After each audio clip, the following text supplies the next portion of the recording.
Guys welcome back to my channel village natures. మా ఫ్రెండ్స్తో కలిసి ఉత్తరాంధ్రలో జరిగే కుంభమేళాకి అయితే వచ్చాం. ఎక్కడని చూస్తున్నారా, శ్రీమోకలింగం.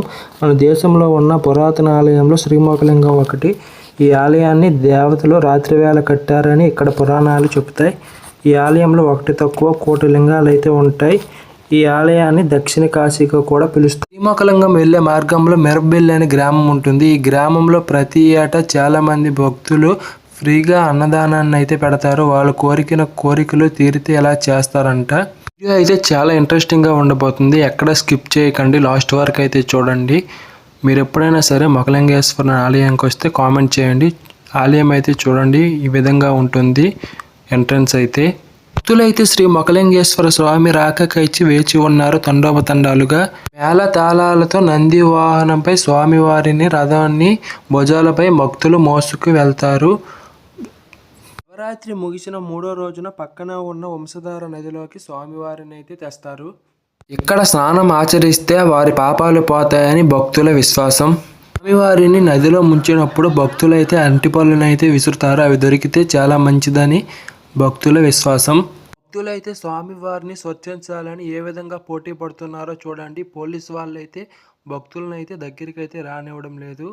రష్ అయితే ఏ విధంగా భక్తులకైతే ఇబ్బంది కలుగుతుందని. మీరు ఎప్పుడైనా సరే శ్రీ మొకలింగేశ్వర స్వామి చక్రతీర్థ స్నానాల్లో పాల్గొంటే కామెంట్ చేయండి.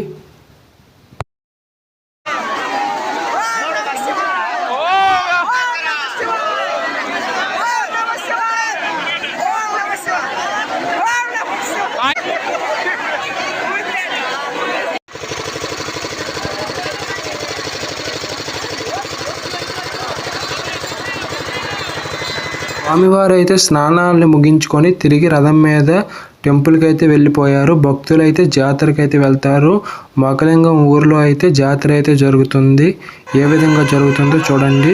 ఊర్లో అయితే ఇసుకతో శివలింగాలను అయితే పూజిస్తున్నారు.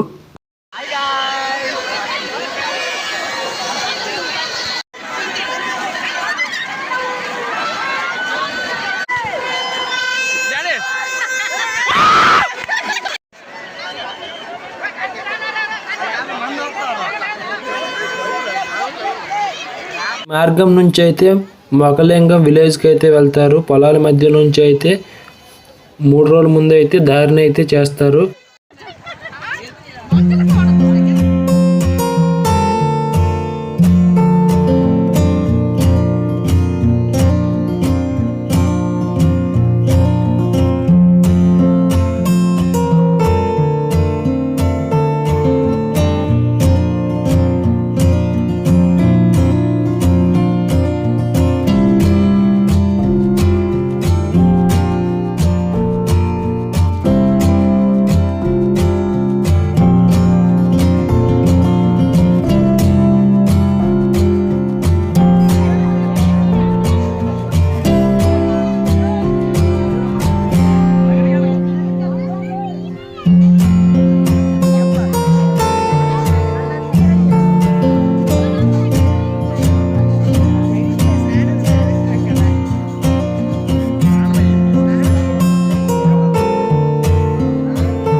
వంశధార నది భక్తులతో ఏ విధంగా చూడండి కలకల్లాడుతుందో.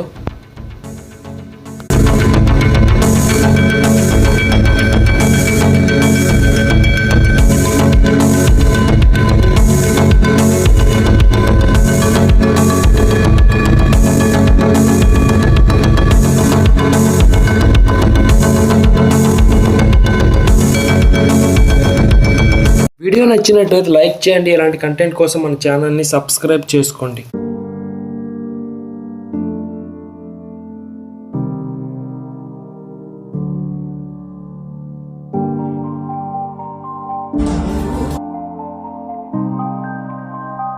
స్నానాలు ముగిసిన తర్వాత నది చూడండి ఏ విధంగా అయితే ఖాళీ అయితే అయిపోయిందో.